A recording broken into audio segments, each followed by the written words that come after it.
Okay, well, good afternoon, everybody. I guess it's not quite afternoon. Good late morning, everyone. We'll call the meeting to order, please. Welcome to the August 27th Growth Committee meeting. And I need first, please, an approval of the minutes of July the 16th. Thank you. And on the question, all those in favor? Anybody contrary-minded? Not seeing any. Thank you. And then we'll just wait for Mr. Ouellette to come back and so he can introduce our first presentation. And the presentation today will be in our Growing in St. John theme, and it'll be from both Natasha Tobias and Paul Tobias Cooper. And I'll turn it over to you, Phil, for an introduction, please. Great. Just hit your button, Phil. There you go. Through you, Your Worship, I'm very pleased to introduce our two presenters today, Natasha Tobias Cooper as well as Paul Tobias Cooper. And listen, a lot of what we've talked about in the Growth Committee is around transforming our economy. And we talk about what needs to happen to transform our economy. That's very high level. And then we talk about transforming neighborhoods. And today you'll have a presentation on the neighborhood plan that's being worked on in the heritage bylaws.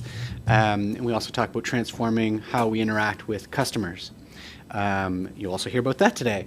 But more tangibly, what do citizens do to transform their neighborhoods and transform the economy? And Paul and Natasha, I believe, are really they illustrate this very strongly in the work that they've done and the commitment that they have to the work and to the community. And they've had a business now for 7 years, Natasha's Weddings and Events, and that business has transitioned into owning properties and to repurposing and transforming spaces that were otherwise not used to the potential that they potentially had. And they have two properties now that they've transitioned. They'll certainly be talking to you about that. And a little bit of background: Natasha is from the area. Paul is not, and has come to St. John, and is I guess a quote unquote newcomer to St. John. And they host over 300 events annually here in the city. It's very impressive.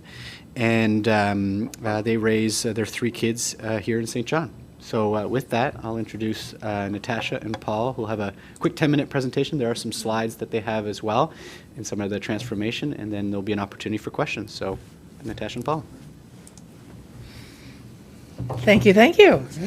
So I know we have 10 minutes. I'm very passionate about my business. I can talk for hours. So we're going to try to give you the quickest Coles Notes version that we can. Thank you, everyone, for having us here today.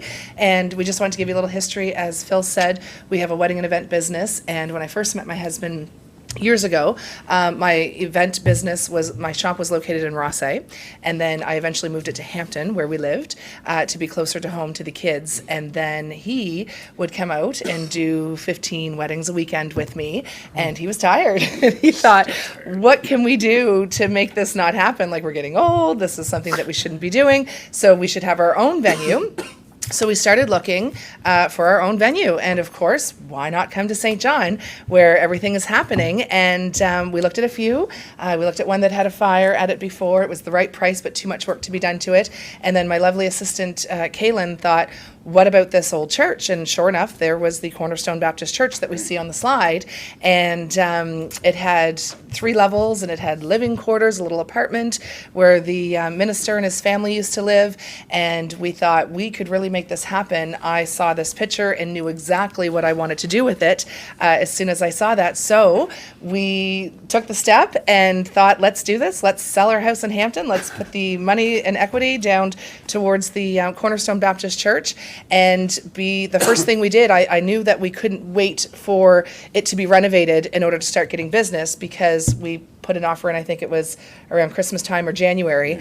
I wanted it booked out that year. I didn't want to have to wait until the next year. So I thought, we hired a local company here, Toss Solutions, to do a rendering design, which they did an amazing job. I posted it on social media, and within 2 days we had over 25,000 views and I think 33 bookings for it. And we didn't even own the keys to it. Wow. And it wasn't even ready, but just in trusting in us and the reputation that our business had, we did a little form up with the lawyer that that they can give us $1,000 deposit, and God forbid it doesn't fall through, or we don't get the keys, or something happens, we will refund it to them. But I wanted to make it happen, and I wanted to make it work. And before we even came to council, we had tons of bookings as well. And the city was fantastic to work with. Yeah, and from coming from away, as you said, I'm from Ontario, where I was a contractor.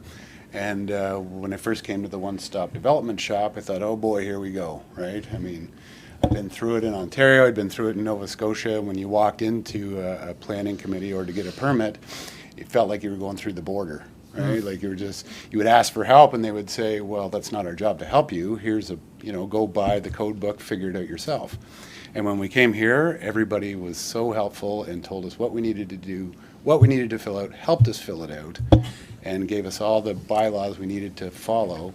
And it was super easy. It was very Yeah. easy, because our stress was we still owned Natasha's Weddings and Events. We still had to do 15 weddings a weekend. We still had to, I was busy enough as it was, let alone owning a venue. So it was fantastic that nobody just turned their back on us and said, figure it out yourself. They were all so very helpful and went above and beyond to make this happen for us. So our first venue was the Cornerstone. So there's our before picture, and there's an after picture. This is our wedding. We were the first to be married at the Cornerstone last September. Nice. So Yeah. a big change of what it looked like. And this is our newest venue, the Rockland. So I'll tell you how that came about. With owning the Cornerstone, as big as it is and the 3 floors that it has, we still, with Natasha's Weddings and Events, have a ton of storage or a ton of decor. And chairs, we own Chivari chairs. We're the only ones in our area to own Chivari chairs, and we have almost 2,000 of them in 4 different colors. So we had to put those into storage units. And last winter, when it was costing us a lot of money to heat the Cornerstone, I actually took a minute and sat down with my bookkeeper and I said, where's all my money going? Like, what am I paying out every month? How can I save some money? And one of the things that we noticed was we were paying out $2,500 a month in storage units. So my first thing was, that's crazy. Let's get a place of our own. Let's find an old building, that's for sale, or a commercial space that. And there's quite a few of those. And there is quite a few of those in the city. And so we had looked at some of them, and they were in, our price range. And so we were looking for something to be able to store all of our chairs and all of our decor, because we have, I'm going to say, 2,000 bins of decor, all labeled and numbered in our inventory system. So we started looking for commercial buildings, and then sure enough, my lovely assistant Kaylin found another church. Why not And another she one? said, why not get another one? That this church, the Rockland, has a full finished basement. At the Cornerstone, it's a dungeon in the basement, and it's all, wet. But this one had a community center in the basement. And she said, this is plenty big enough for you to store your stuff. And then let's renovate the upstairs and have another church to offer, because at the time, the Cornerstone, we were refusing people left, right, and center because everybody wanted to have their wedding at the Cornerstone, but we were already booked. We're booked into 2022 right now. So 2020, there's maybe 8 spots left for weddings. 2021, there's maybe 20 spots left for weddings, and we already have a couple dozen booked for 2022. So when we bought the Rockland and went and saw it, and the basement is perfect, had a look at what it looked like, I knew exactly. Again, it had yellow ceilings and walls, and it was taupey color, and it was dark and dreary, and I knew exactly what it would take to make it look to how we need it. Right there, it was our first ceremony last Saturday night. So we ended up doing that. The best part about our job is Natasha's Weddings and Events has an office at the Cornerstone.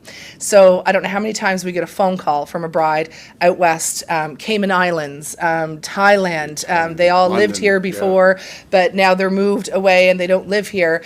And I'm a wedding planner as well. So next thing you know, they'll be hiring us to come in to do their wedding in St. Andrews or in PEI, because they want to have a destination wedding. And then they come to my office and they see my venue and they're like, I need to get married here and bring all my 200 guests here to the city. So it's fantastic. And not that I'm trying to steal business away from any other venue or any steal other it. province. Steal it. And I don't do that. They just see it and they want it. I don't even mention it. But it's fantastic to know how many people we bring from out of town. 50% of our brides are from out west. So they, not only does it bring people in here to get married and bring their families together, but also brings people from all over the country, all over the world really, that are guests that stay at the hotels, that use transportation, that fly into our airport, that eat at our restaurants, shop, go on our boat tours, and just enjoy our great city, right? So it's by having both these venues has brought a lot of people in here, a lot of tax money coming in, making the city a little better. Right? And as a wedding planner and a day of coordinator, our couples all the time ask us, what can we do? What can we give our guests? Because they're arriving on Wednesday, they're not leaving till Tuesday. So we have this little montage of all the great places to see in our city and what to do, and the trolley tours and everything with Aquila tours. So it's great. And the other thing that we loved about it is we didn't even own the Cornerstone for, I don't know, it was only open a week or two, and Discover St. John came in and looked at it and put us on the list for this little minimal fee, and it was fantastic, and they've already gotten us some events. So to be in St. John and to have the community support that we do, it's just amazing how much our business has grown. We're tired and we're crazy to do this twice, but we don't want to stop here. We want to go even further. We have lots of other ideas. And also, I see some faces here that were at the first zoning meeting, and the community support was unbelievable. We had a lineup of people, and when our worship said, does anybody like to get up and speak, there was a lineup of people, and we thought, oh no, here we go, right? The neighbors are gonna, don't be drinking and don't be partying in my neighborhood. But they all had great things to say, and they said things like, we're happy they're living there. We're happy it's in St. John. We're really happy they're paying taxes, was their biggest one, right? And they're happy that another church wasn't be torn down as something well, wasn't and it was being able to be torn down, repurposed, for sure. So, again, lots of ideas up our sleeve. We're not stopping here. When the amount of staff that we've hired, one of our girls, Caitlin, I have a Kaylin and a Caitlin. It's confusing, but Caitlin, she just graduated from NBCC, and her main goal, what is she, 19, 20 years old? She was a marketing student. She was going out west, and we got to have her for her co-op term, and we ended up falling in love with her. She's great, and she's not the average 19, 20-year-old. She was fantastic. So I contacted her teacher, and because we had her on a 5-week co-op term for free. Anyway, we ended up hiring her. And the government's great to be able to give us this grant to help us, employ her for a year. And she's fantastic. She was going out west. So now she just bought her first car a couple weeks ago with her new job. And she's now going to buy a house here in St. John on the east side. So we saved one person from going. We have an international student with us right now, Obed. He's from UNB. And he's taking business, I think it is. And he's from Dubai. He's from Dubai, and he's with us right now, and he's amazing. So guess what? We're hiring Obed the end of September, He's staying. and he's going to stay as well. So he's going to be working with us, and He's got siblings, hopefully. and he has siblings, yes. And if they're all as hard as worker as he is, then bring them all. So so it's great that the people that we've employed so far, our bartenders and just our staff, our minions, like everybody that we have. Just over a year ago, we had one employee who wasn't even completely full-time, and now I think we have 6 full-time staff and probably 20 minions. 20 part-time staff on a weekly basis that will need them from Thursday till Monday morning. Right? And we So need it's- more. We just We need got off the more, phone yeah. with 2 of them last night that we're hiring that are starting this weekend. And now we need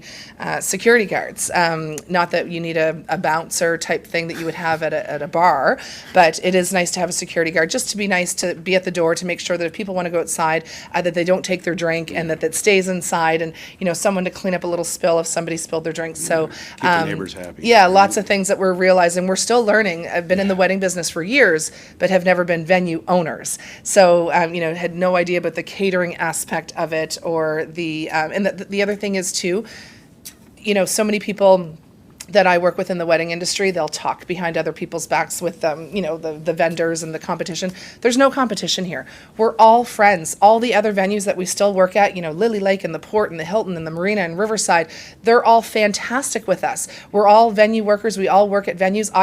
We still go decorate those other venues, and we're all there to have each other's backs. Like if we need something, Riverside called me the other day and they said, we have no linens for an event next Thursday night. Can we rent them from you? I said, I wouldn't rent them to you. You can have them. And, we're just all a great community, and we all work together, and there's no talking behind your competitor's back. It doesn't 'cause- seem like anybody's trying to beat you down. No. They all, like, once again, being from Ontario, pretty cutthroat, and everybody tries to get ahead of you and take your stuff. And here in St. John, it just seems that everybody wants to help each other, and if they're in a bind, they'll give it to you. If we're in a bind, they'll give it to us, or vice versa, and it's just a really great community to work in. Yeah. Yes. Wonderful.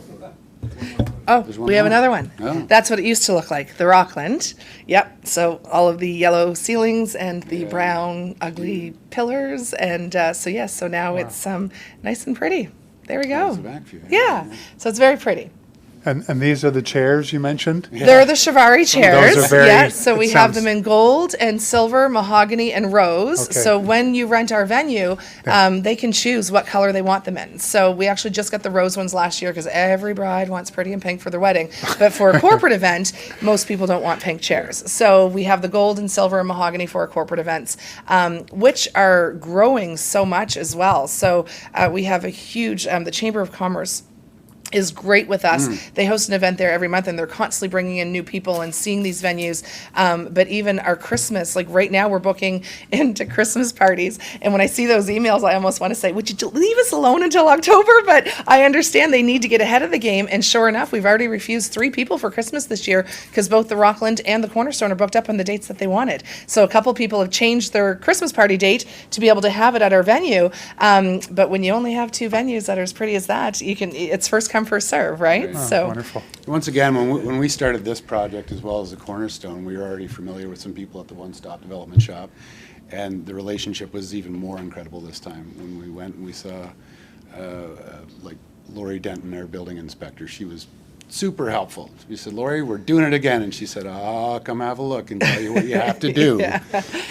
And you know, and she's thorough with her job, and she doesn't cut any corners, and she told us exactly what we needed to do. Some of it is, oh my God, we really have to, and yes, you do. And we need to put a fire system in. And same with Sean Johnson at the fire department. the fire marshal, Fire marshal, fantastic. super helpful. Came over on his own time to have a look and help us out with it. Right? So it was, once again, a great, easy transition. Very much appreciated. Yeah. Wonderful. Well, thank you very much. Questions, comments, council?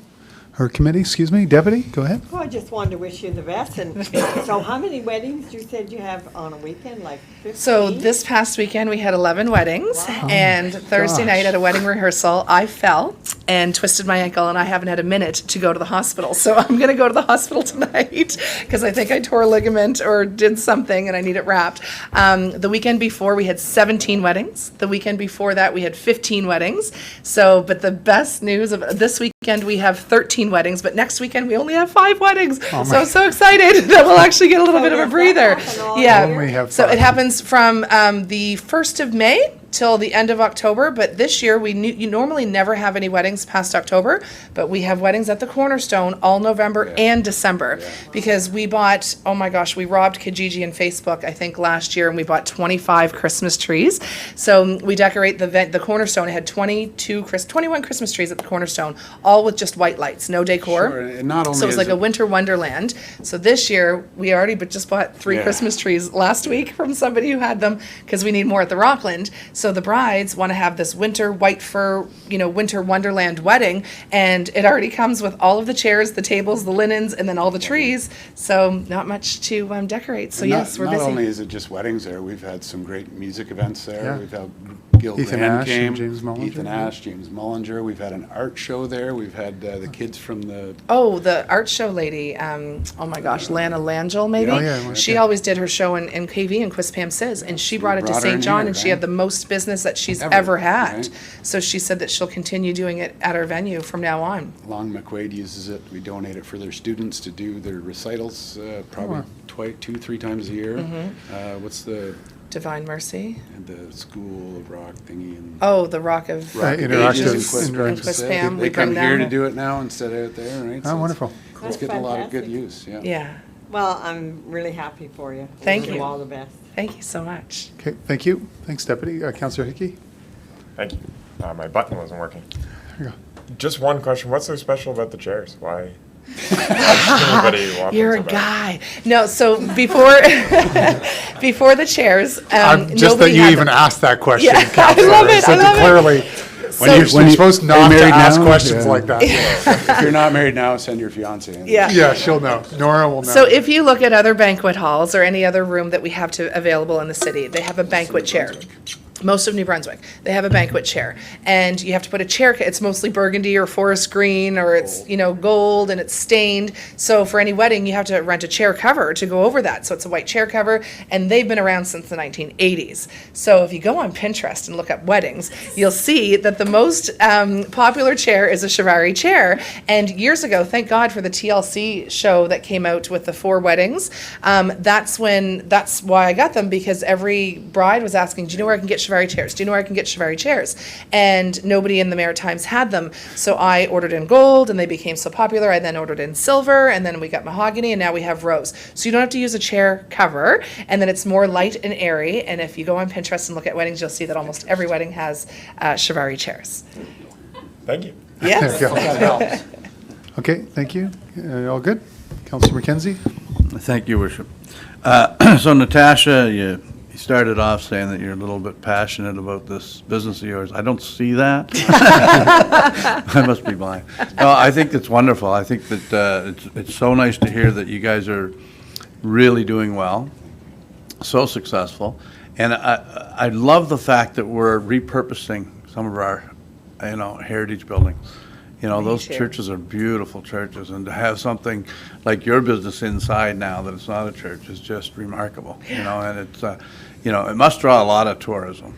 Oh, You know, my we had, goodness. I was she was at the wedding at the Cornerstone on Saturday, I was at the wedding at the Rockland on Saturday, and I was trying to stock the bar and get the ice, and get the caterers in. And this couple from Boston wandered in and said, my grandfather helped build this place. Do you mind if I come in and take a tour? Wow. But Yeah. I don't mind, but help yourself. We got to go. And then Lock the get door on the way right? out. Yeah. No, that's And good. honestly, and thank you for that, we're happy to repurpose it as well. And when closing the sale on this Catholic church, the diocese was in a hurry to get it closed. They didn't want to heat it for the winter. We needed to get the rezoning done, which took some time, which of course it did.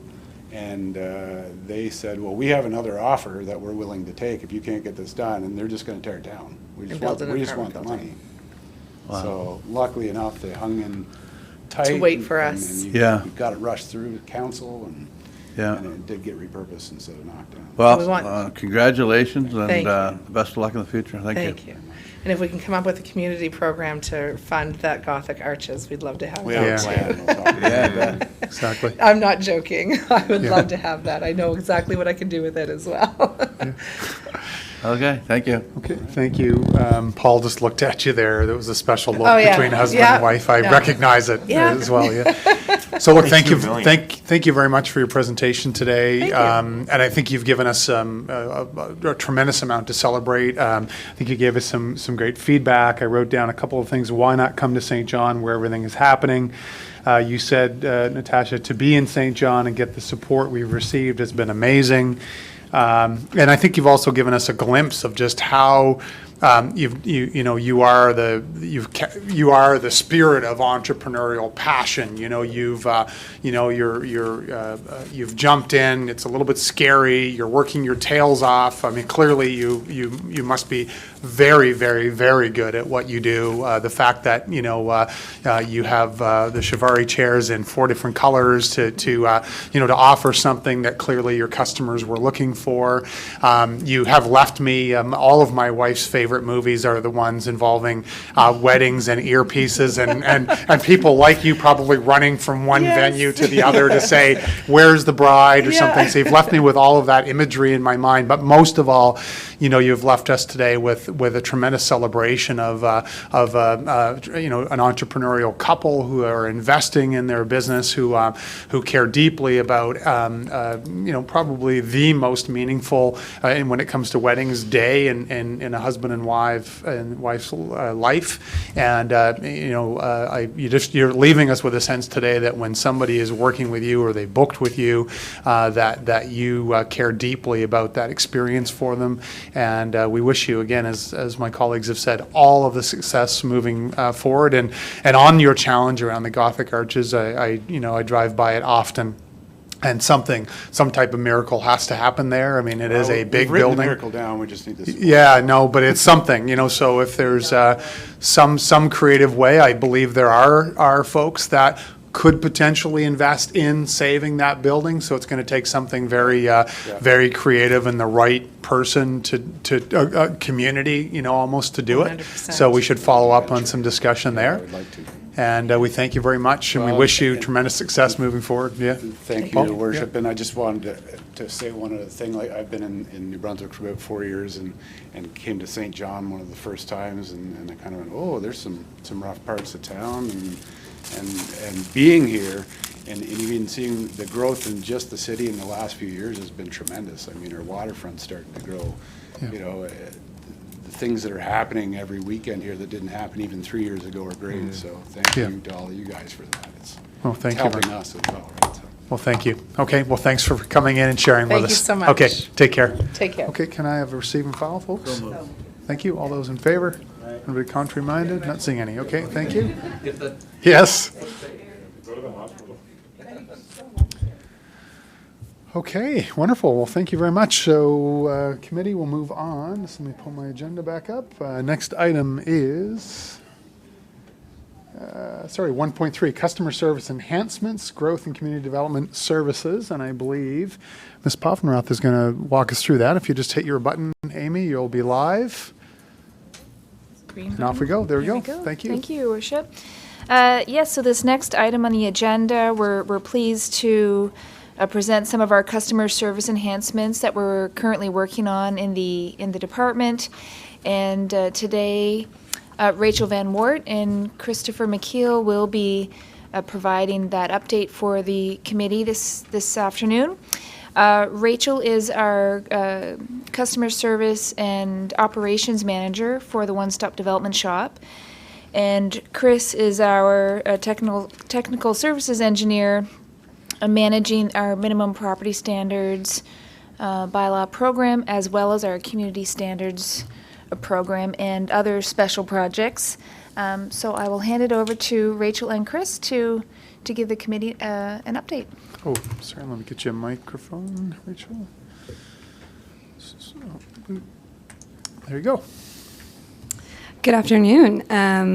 So as you're aware, Growth and Community Development Services has been working on our customer service excellence plan for a number of months. And today we're going to provide you with an update on our progress.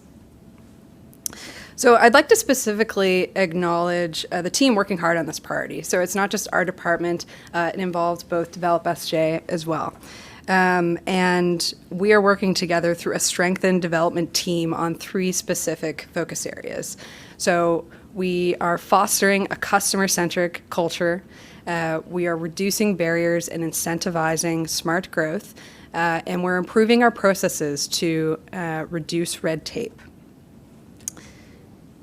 So where did we start? I want to introduce you to our big why, and this is both our department and Develop SJ. To achieve results, we need a unifying reason why we do what we do. Now, there's many answers for this, but with many discussions, our big why is we bring dreams to life. So whether it's a backyard deck or a dream garage or a growing business, we make projects happen. And what we're going to do to make these happen is continue to improve. We're going to continue to get better at what we do. So what have we done so far?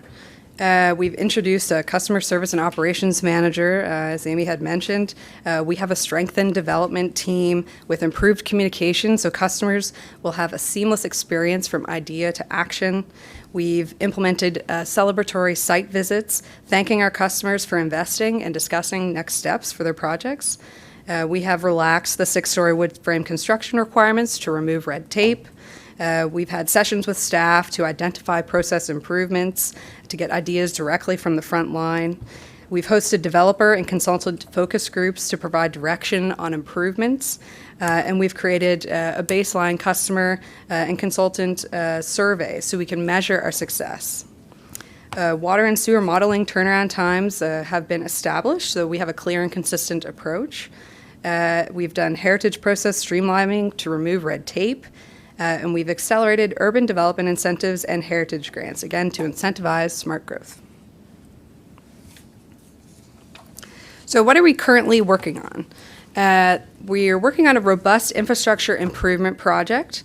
We're working on a proactive solutions approach to problem-solving pilot project that's ongoing, and this is otherwise known as PSAPs, and this is to create a customer-centric culture. There are numerous ongoing planning process improvements. You're also well aware of the adoption of the Central Peninsula Neighborhood Plan and Heritage Bylaw updates. And finally, we're working on a formalized customer escalation and feedback process. So we're now going to dive a bit deeper into those first two projects that I mentioned. So Christopher McKeel is going to provide an update on the infrastructure improvement project, and I will follow with providing a little bit more in-depth update on the PSAPs project. So I'll hand it over to Chris.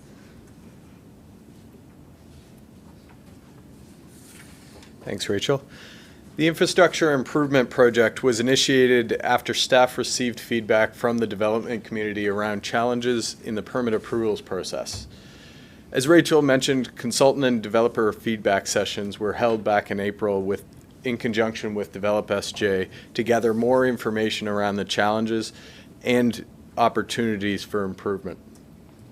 Detailed best practices research was undertaken, and interviews were conducted with engineering representatives from Moncton, Fredericton, Quispamsis, Rothesay, Halifax, and Calgary to explore various options available to reduce delays, clarify requirements, and fast-track approvals. Currently, 17 service improvements are in the process of being developed and implemented. These consist of just a few Just Do It improvements that will be completed immediately, along with several other improvements, which will be completed over the next 6 to 8 months. Some examples of these service improvements include creating a detailed development guide along with example drawings and design aids. So the goal of this guide is to clearly tell consultants and developers exactly what they need to do to navigate and get an approval in our process. Another service improvement is holding annual consultant and developer feedback sessions to open the lines of communications between consultants, developers, and the city. Each of the 17 service improvements being implemented fall under 3 main categories: clear and predictable requirements, improved communication, and customer service focused process improvements. Throughout the development and implementation of these service improvements, along with Develop SJ, we are continuing to engage development industry representatives to ensure that the changes being implemented will achieve the desired outcomes. So I'll hand it back over to Rachel.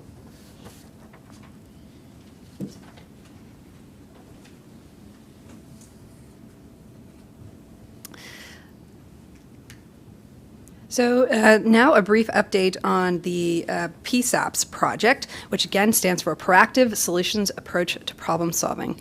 So this is a process improvement pilot project which has been prioritized by our department and Develop SJ based on customer engagement.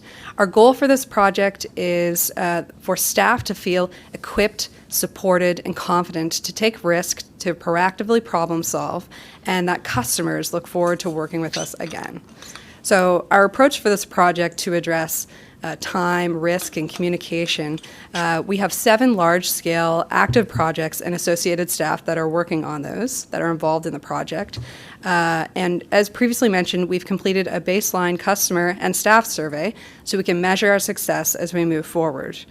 We've implemented department tools to create more available time for customers. So we're trying to shift our office culture. And we also run daily management meetings to increase communication and collect data on things such as what's getting in the way, how can we create more value-added time, what problem-solving approach are staff taking, and how can we improve. Next steps for this project include continuing to integrate Develop SJ and Growth and Community Development Services processes, addressing our non-value-added barriers to proactive problem solving, expanding our pilot to include more projects so we can have more opportunities for problem solving, customer service training with our pilot team, regular scheduled customer engagement sessions. So we're going to make that a more regular thing and engaging with our customers, integration of a formalized escalation process and feedback process, and a rollout to the entire growth and community development staff, where right now it's just a focused pilot. So how can the Growth Committee help with this initiative with customer service? So our ask is that you continue to promote St. John as a great place to create, build, and grow, and that you support staff innovation and encourage risk-taking, and that you provide us with constructive feedback to help us to continue to improve. So we're collecting that information and we're taking action on it. And in summary, what does this mean for our customers? So it means a strengthened development team will create a seamless process for customers from start to finish. City staff are proactively working to resolve issues by utilizing our expertise to find innovative and creative solutions. And we're reducing barriers within the infrastructure development process, resulting in a streamlined approval process. And there are various opportunities for customers to provide feedback to us to allow us to take action and address pain points. So to conclude our update, I'll leave you just with a few recent testimonials from some of our customers. These testimonials are specifically highlighting our pre-application process and our talented staff. So thank you for your time, and I'll now open the floor up to questions and comments. Thank you. Okay, thank you. Deputy Mayor. Well, I just want to commend you, all of you that worked on it, because I think whatever we can do to, get people feeling better coming into the city of St. John to do development in the city is a positive thing. And the one thing people do they like to be recognized, and they like to be kind of handheld going through these developments. And, everything our staff can do to help that along makes it better for everybody. So it's just a great step, just keep doing more and more, because people coming into the city to start a development, they don't have all the answers and they don't know all the issues. And it's a lot better if you could just step forward and say, well, you got to do all these things, and have it mapped out so they know exactly what they have to do to complete that development. Because the one thing that the city needs is just more growth, more growth, more growth. So we need more developments and more people. So thank you very much for putting all that together, and I hope that with Develop St. John, it's nice to have your input in that with our staff, because we have to work as one unit and not all separate units. So it's better if we work together. So just keep going on it, keep moving ahead. Thank you very much. Perfect. Thank you, Deputy. Okay. Councillor, are you trying to jump in? Is it not working? No, Just flashing green. Okay, just try it again there. I don't have any questions. I'm just wondering. Okay, perfect. Okay, everyone else good? Just wondering why I was doing it. Okay. Councillor McKenzie, are you? Thank you, Yeah. Richard. First of all, look, I got to compliment your staff, Rachel and Steve, your crew. Things have just come 360. And I can tell you, I've been trying very, very hard to, I guess, put my nose into where it doesn't belong, just to see if it's actually true. But you know what? It is. People are really, really finding a difference developing in St. John. And I think that all of our efforts are paying off now. There's more projects than you've ever seen before, on the wait list now and going forward. And the only thing that I would like to see, because I'm thinking of continuous improvement now, is that after every major development, we sit down with the developer, probably a good idea for Develop SJ, and yourself, and just say, okay, what went really, really well, and where do we need to improve, right? So that we get that feedback from them, and then we know where we need to, sort of make improvement. But I got to tell you, I am so happy with the way things are going right now in terms of developing in St. John and tearing down the old dilapidated buildings. I mean, making room for new things. Absolutely wonderful. So congratulations to the whole team. Thank you. Okay, thank you very much. Councillor Armstrong, you good? No. You're good, thank you.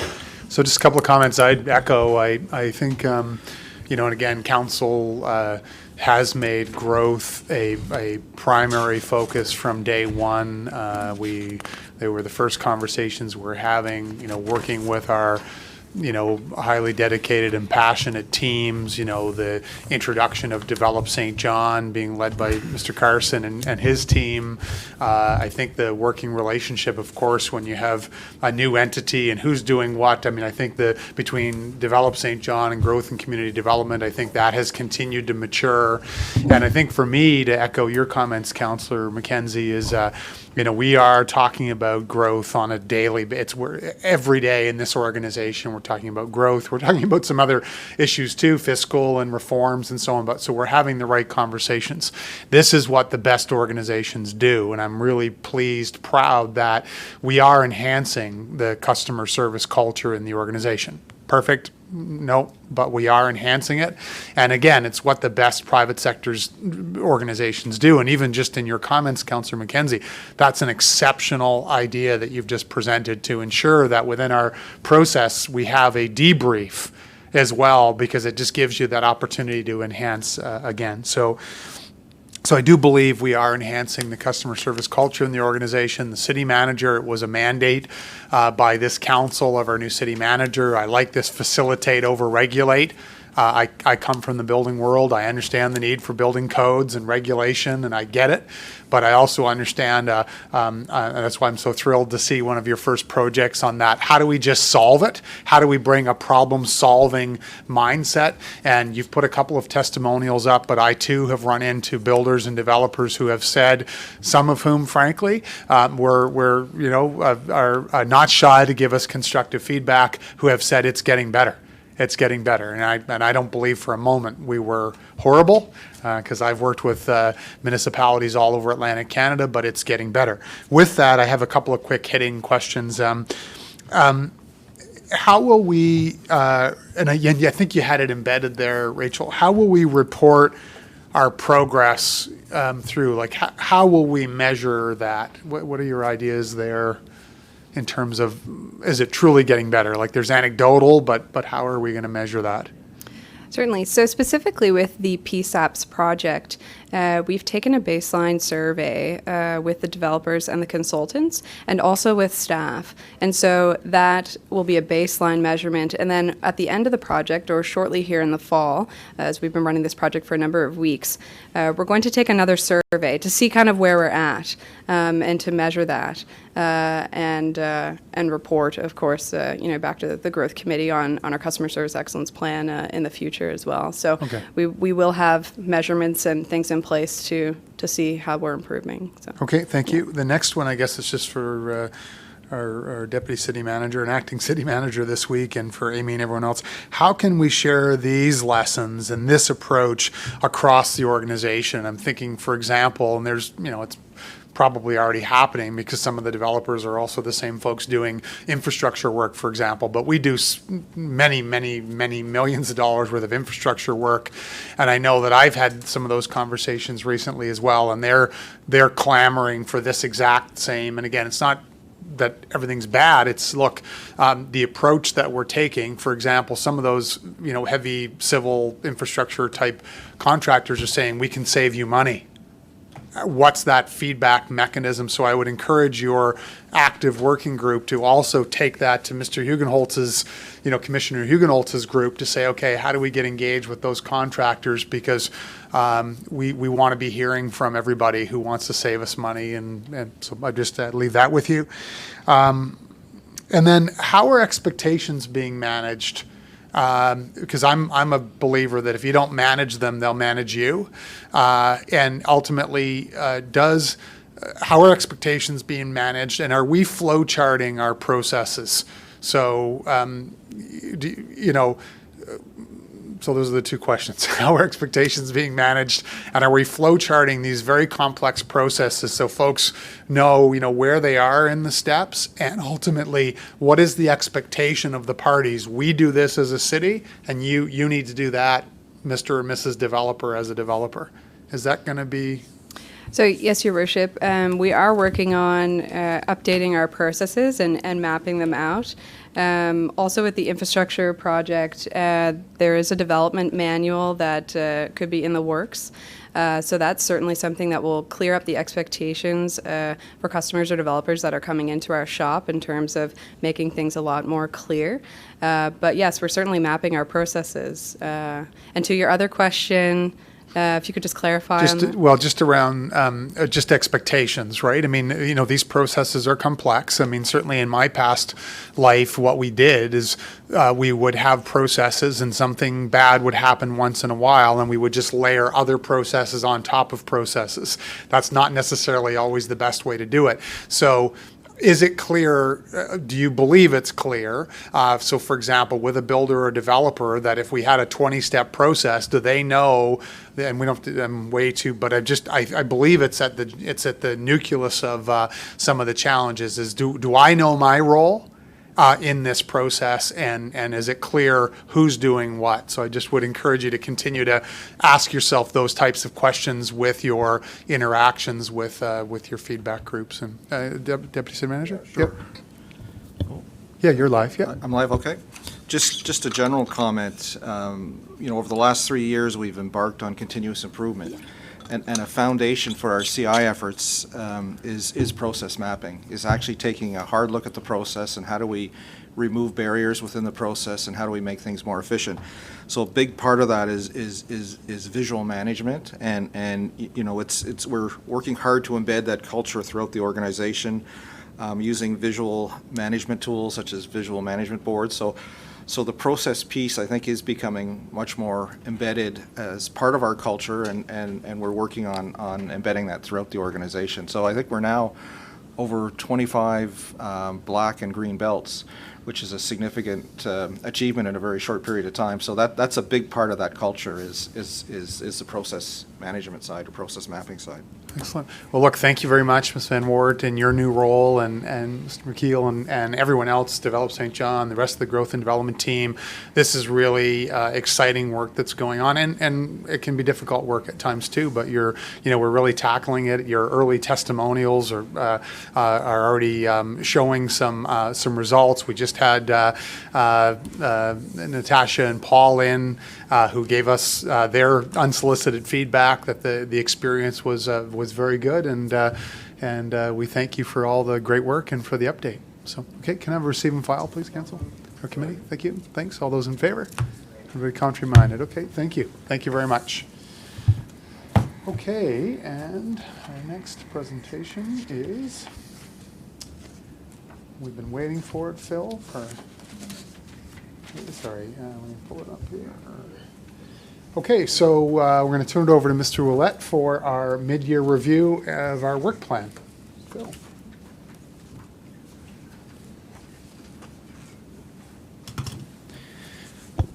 Thank you, through you, Your Worship, to members of the Growth Committee. Just to put a little context to this, Growth Committee has played a very active role on inviting greater intentionality towards what we do with growth and economic development. And one of the things that came out of the Growth Committee is keep us informed. We want to know what's going on. We want regular updates. We don't just want year-end updates. We don't want just year-end updates from the agencies either. We like to say targets at the front of at the start of the year, and then report on how it's going at the end. That equips Growth Committee with the evidence to say, well, people are setting targets that are much too low. It could be that we might have to adjust, say things are not progressing as we'd like. We want to know why. And it's equipping you with the knowledge and evidence to make more informed decisions related to growth. And so today is really just a recap of what the Growth Committee endorsed earlier in the year, which was the Growth Work Plan, which is a culmination of initiatives and also a set of targets that are presented. Now, one thing that we have to do right away is that I'm not going to stand up here and indicate that this is all the doing of the Growth Committee. It's not all the doing of Growth and Community Development Services. It's not all the doing of the agencies. It's not all the doings of our investments. It is a whole bunch of different facets that enhance and make moves on our economy. And to claim that this was all my doing or somebody else's doing is minimizing the larger scale of how you actually impact the economy. So I want to clarify that there's a lot of players involved in stimulating the economy and making moves in the economy. And for the city, we have a kind of a core team that would be very involved, and that includes Economic Development Greater St. John, Develop St. John. I know representatives of them, Steve and Christine, are here today. We have Discover St. John, the city manager's office, and certainly the Neil Jacobson is a strong supporter and contributor to our growth efforts, and then also the Growth and Community Development Service team, above and beyond the folks around the Horseshoe today.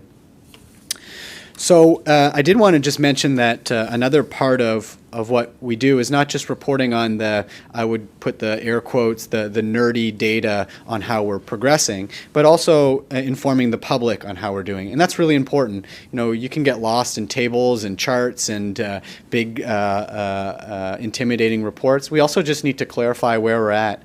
And I think it's also important to be honest. This is not a marketing opportunity. I am not here to tell you that everything is shining and great no matter what. I think we also need to look in when things are not going well and report on that.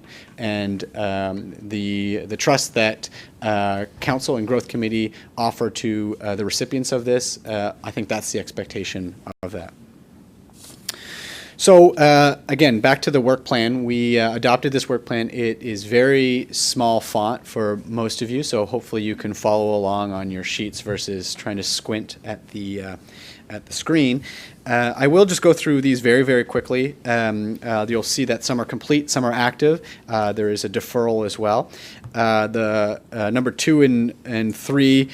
We've had presentations to Growth Committee and Council recently on that. Items 5 and 6 in terms of neighborhood plan and Ville, you're getting a presentation today, and this evening you'll get even more if you attend the open house.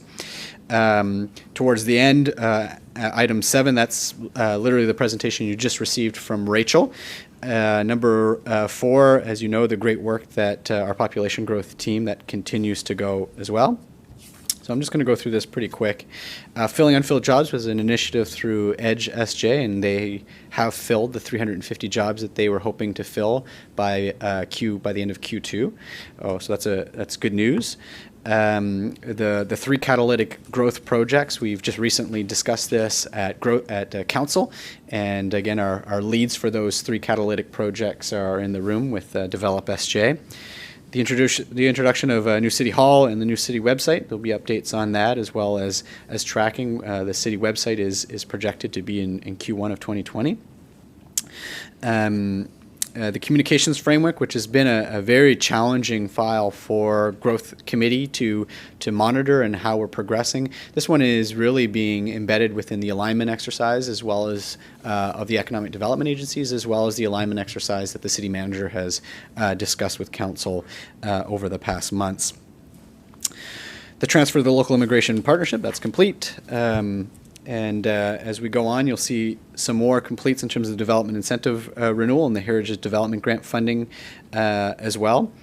And the only deferred is the digital renderings of the neighborhood plan, which we pushed to 2020. So listen, a lot of the timelines are more in the Q4 area. So I think from a standpoint of where we're at in terms of the work plan, I think we're pretty good on track in terms of where we're supposed to be, with almost 30% complete and 65 very active. So I'd be worried if there are some that are kind of not started at all. I see a lot of activity. This is, as you know, a very common trend within the city of St. John that we bite off a lot, and that's still consistent with this. So now to the real fun, which is the targets.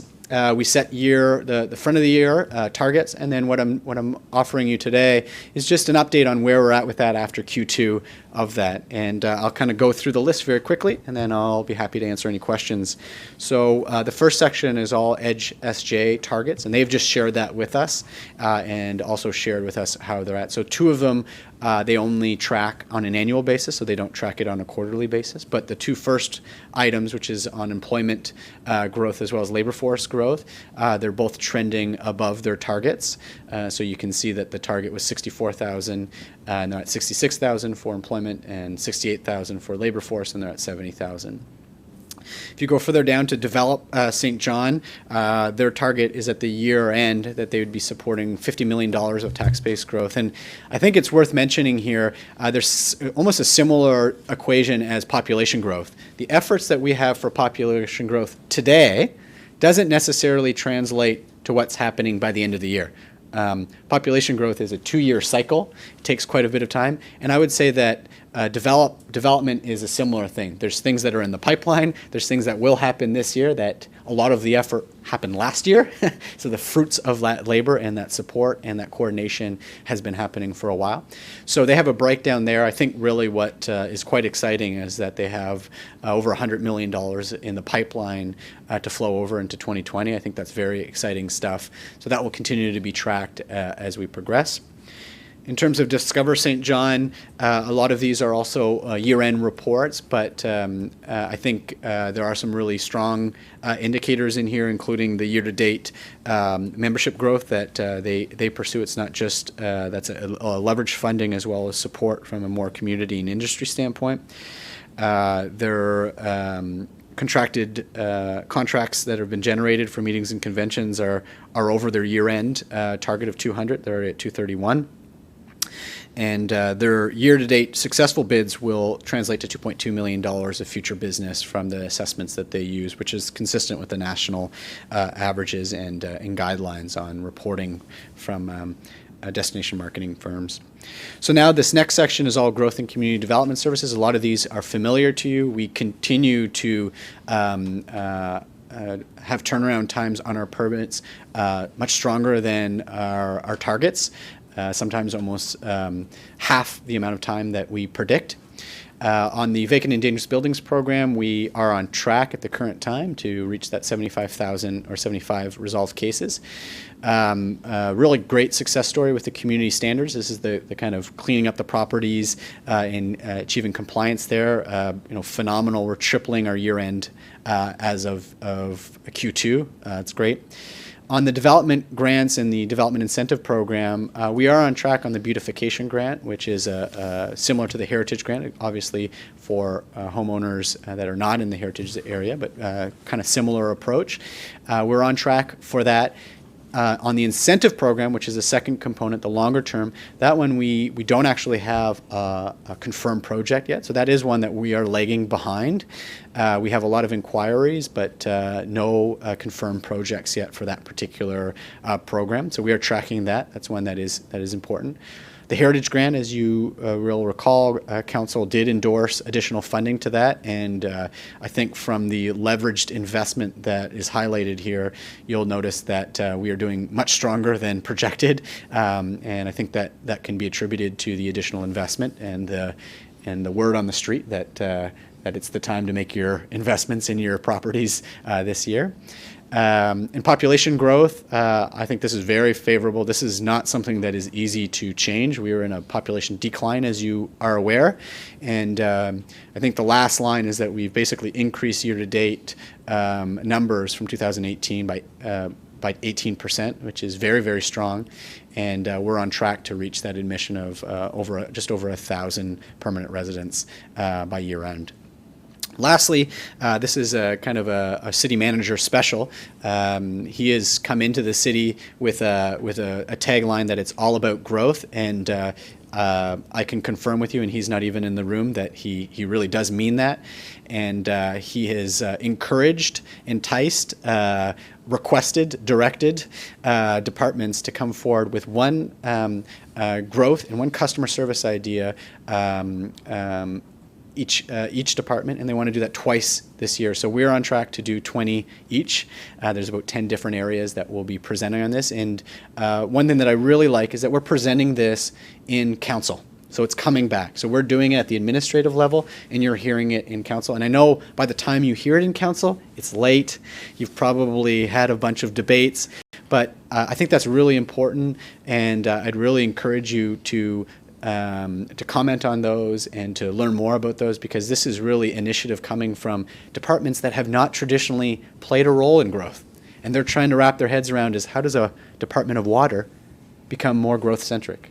How does the clerk's office become more customer-centric? All things that is great. These are great contributions, and I think that horizontal buy-in on growth and customer service is really quite important. So that's it for the report. I'm happy to answer any questions. And again, I'd like to thank everybody who's been involved in this, from the agencies to the staff across the City of St. John, and obviously the staff of Growth and Community Development Services, as well as the commitment of the Growth Committee. Okay, thank you very much. Councillor Hickey. Thank you, Your Worship. Thanks, Phil. I know certainly what stands out for me, I know the growth improvements and customer service enhancements from our staff level have been obviously tremendous and having quite a big impact, so that's really good. Wondering, it seems like a lot of the projections are just getting smashed out of the water here. Is there an understanding that the targets are reasonable? Like, are they too modest that we're just consistently hitting them by a larger margin, or are they reasonable and we're just doing way better than anticipated? Yeah, through your worship, it's a great question, Councillor Hickey. I think we have to ask that question when they're presented. We have to ask ourselves when it's time to change. We've certainly had the opposite, where we think we're being not as aggressive as we are. We don't meet it. Yep. And when we talk about factors that are related to so many others, from the global marketplace, the cost of commodities, to trade, to consumer confidence, a lot of things are beyond the control. And just think of like a develop SJ. They're really relying on investors to be ready and ripe. They can knock on as many doors, but if they're not willing to spend the money, that's very difficult to do.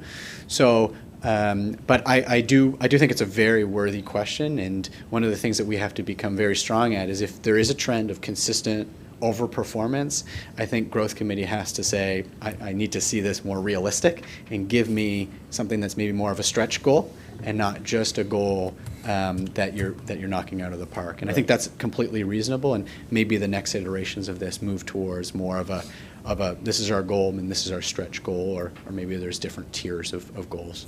Have the goals in the past been exceeded to this extent, or is this new?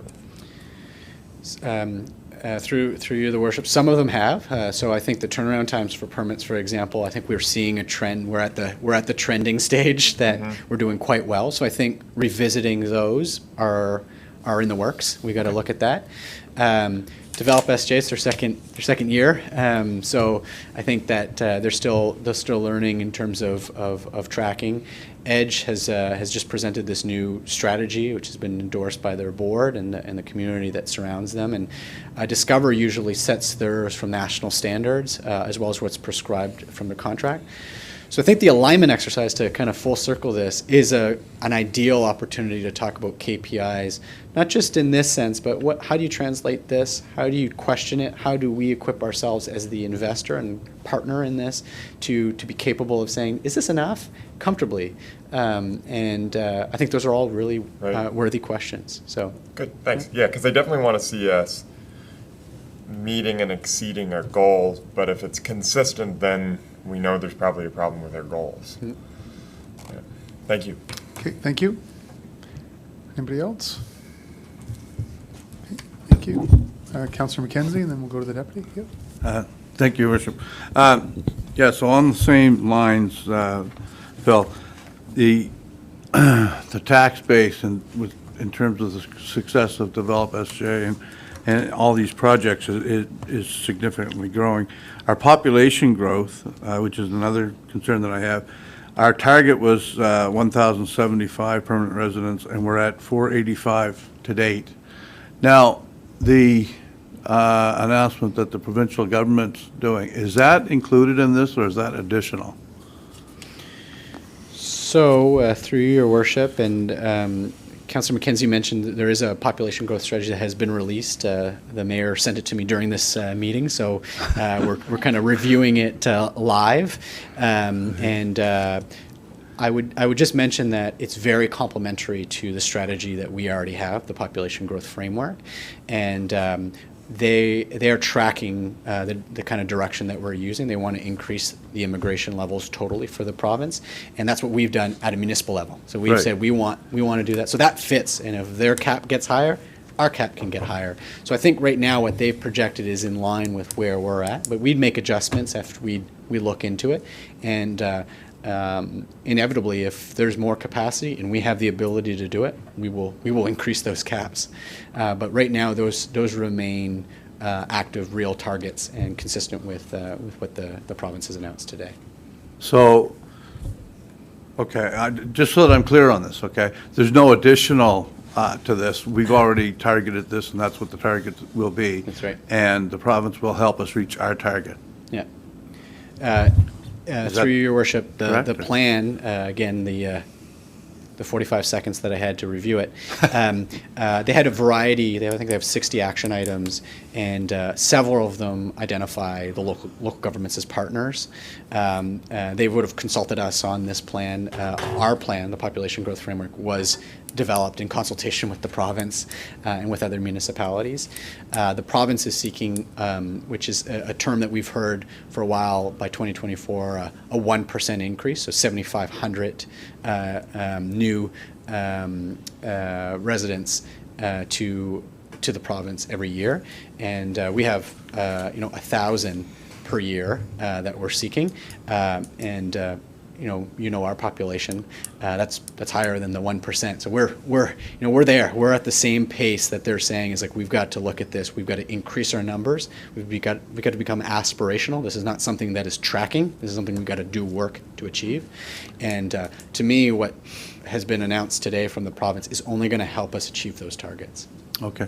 And my last comment is retention, right? I mean, it's great to attract them, and we're doing really well at that. Do we have any new programs in terms of trying to retain people here? Through your worship, it's another great question, and we do. It's a two-pronged approach. Obviously, is to retain, to attract, but also to retain, and that is a challenge for all newcomers that come here.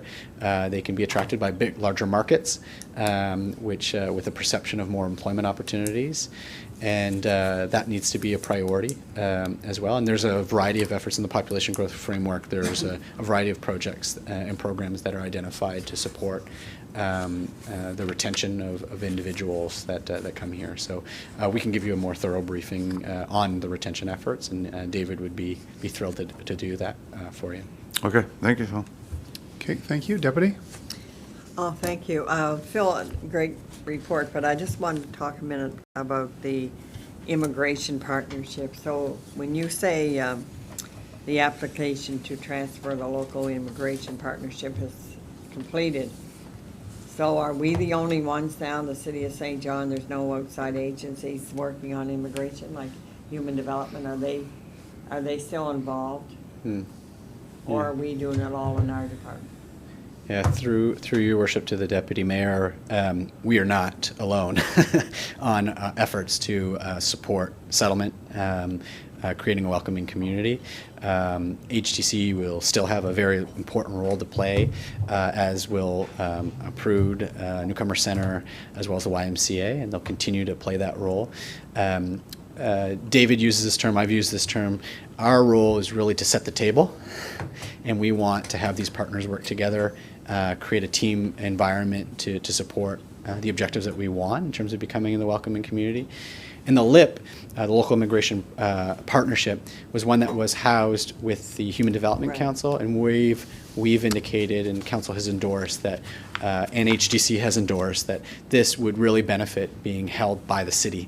And we're seeing that in other municipalities across the country, that LIPs that are really flourishing, that we would like to mimic ourselves after, are ones, not to say that HTC has done a bad job, in fact they've done a fantastic job, but they've incubated it in their organization, and now they're also endorsing the idea to embed this into the city.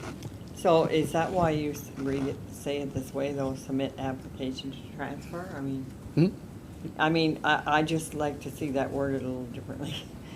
I mean, like, we should include all those agencies. Like, I know we submitted the application to take over part of what Human Development was doing, but Human Development's still working on immigration. Yeah, through your worship, I think that's fair. We wouldn't want to make this sound like we are excluding anybody. We are simply indicating that through that there is an application process, and we've completed that application process, and now we're kind of pending a decision. I know we were doing that. I just I'd like it, like, I think. It might sound exclusionary. If somebody else is reading this, they may read into that a little bit differently, that there's no other partners in this, but there's a lot of other partners. Yeah, no, well, we can change the wording, absolutely. It would just look better for us, I think. Thank you. Okay, thank you very much. So thanks for the presentation, Phil. I guess just a couple of quick comments. One is, it's we've got really two sides of the ledger, right? And, it is, the sustainability of the city of St. John doesn't happen without accelerating growth. And that's what I think this, council, this committee, again, all of our dedicated and passionate staff have been. I mean, I don't think there's many days that go by that we haven't been talking about. It started with it as a priority in our council priorities. We developed the roadmap for smart growth. It was an action-oriented document, population growth strategies, new economic development agencies, mandate letters. We're now exploring, the opportunity to supercharge the economic development agencies and the work that they're doing. So I think there's been a lot of really great work that has gone on. And it's all of us. It's council, staff, agencies, boards and commissions, private sector, chambers of commerce, business champions, other levels of government. We don't do any of this without working together, and I think we're continuing to try to enhance that. I think the Councillor Hickey's comment, all the councillors' comments have been excellent. But around the metrics, I would share the same. I mean, I was having flashbacks to, going in for business plan proposals to our CEO and him just throwing the document back at us and saying like, okay, that's go away and come back. So I think that if we now have established benchmark and we know that we're routinely, then what's the stretch goal? Like, I'm a fan of give me a goal and then give me a stretch goal and then report on that and put all the framework in place. So I would share that I think across the board that some of the metrics, if you're achieving your annual metric and you've achieved it in the second quarter, then you've either, something, I'd like to have an explanation for that, or I'd like to have, more stretch goals. So I think we should continue to have those discussions. You already highlighted some. Unfortunately, we had this meeting booked and we had speakers booked and we weren't able to be down for the population growth announcement from Minister Holder. But what I like about it, first of all, is that the provincial government has put a new strategy in place. We need to obviously read it and absorb it. But it actually mirrors the same approach that council and this committee have put in place, and that's an action-oriented document. So it's a strategy of 7,500 people by 2024, 85% retention, and it's 60 actions. And I really like the actions because it's black and white. This is what we said we're going to do. Have we done it, and what are the results? So look forward, Phil, to you and David and others absorbing all that and seeing how it integrates, because the large urban centers, the cities in New Brunswick will play a vital role in this population growth. So I'm excited about that as well. So great report. Thank you. I think we continue to demonstrate as a team that we are focused and we are action oriented, and perhaps there's a few spots there that we can go a little faster. And then I'd close with, and you made me think about it, Councillor Hickey, I would also like us to continue through, I don't know if Rachel is still here too, through this work and the Develop SJ team, through this work of enhanced customer service. I would also encourage us to think about one of the ways that we can enhance customer service is to understand and measure what our customers care about and be partners with them in those metrics too. So I'm incredibly excited that, for example, we're turning building permits around very quickly. As a former builder and developer in a company that was a building and development company, we cared about our building permit, but we really cared about timely inspections, occupancy, getting paid, getting the customer moved in on time. So the more we understand what our customers care about for metrics, and we're prepared to get past the that's not our part, and we at least maybe monitor some of those metrics, I think that would accelerate our partnerships with the investors and developers to another level. So I would just ask the group to explore some other metrics as well. So fantastic presentation. Thank you. Can I have a receive and file, please? Second. Okay, thank you. All those in favor? Anybody contrary-minded? Not seeing any. Thank you. Okay. I would propose, I guess, we weren't planning a presentation on this next one, but maybe just to receive and file in case folks have a question on it. Sorry, let me just pull my agenda open. 1.5 was the, yeah, thank you. Second it. Okay, thank That's the you. community college? Yes. Yeah, and I do have a question. Sure. Okay, just Is hit that the your, first time they've ever reached out to the city? just hit your microphone, Counselor, and we'll just capture your question. There you go. Yeah. And we'll, Is that the first time the community college has ever reached out to the city? and Mr. Roulette, so just 1 second, you're not labeled, so if I turn off the wrong, there we go. And Mr. Roulette, you'll hit. I don't need a microphone anyway. Through you, Your Worship, we are working actively with NBCC in terms of they've really dramatically improved their international student population. So we are working with them very hand in hand in terms of enticing or accelerating our most welcoming community bid that we're trying to achieve. So we're with them. We're in contact with them regularly. This wouldn't be the first time that we've connected with them, and the report would also indicate the variety of initiatives that we are currently involved in to create this welcoming environment for students that are coming to study here in St. John. Okay, thank you. Okay, thank you. Because I moved the motion to council to move it to the Growth Committee, and the reason for that is because they're new students, and, I thought, well, we don't have the money in our other committees, but I understand the reasoning, and it wasn't really the community college, it was the student body. And they are going to be able to accomplish what they wanted to accomplish. Okay, great, thank you, Deputy. Okay, on the question, all those in favor? Anybody contrary-minded? Not seeing any, thank you. Okay, and last item, 1.6, Central Peninsula Neighborhood Plan, and Mr. Roulette, I'll ask you to introduce that, please. Great. This is really exciting news to share with you that we're at this juncture. We've started this Central Peninsula Neighborhood Plan journey over 2 years ago now, and we're very pleased to have the opportunity to share with you that we're on the cusp of proceeding with the formal adoption process. Today is not the final product. I've got to indicate that. It is not the final product, but the preparatory presentation for the upcoming council and public engagements. Today you will receive a glimpse of the upcoming approval process as well as the selection of the content from the family of neighborhood plan documents and materials. The presentation you receive today is very similar to the one that will be presented this evening from 5 to 7:30 at Market Square, which everyone is encouraged to attend. As you will see, today's presentation is a result of a culmination of efforts from various passionate and committed individuals and really sets out a bold new vision for the Central Peninsula.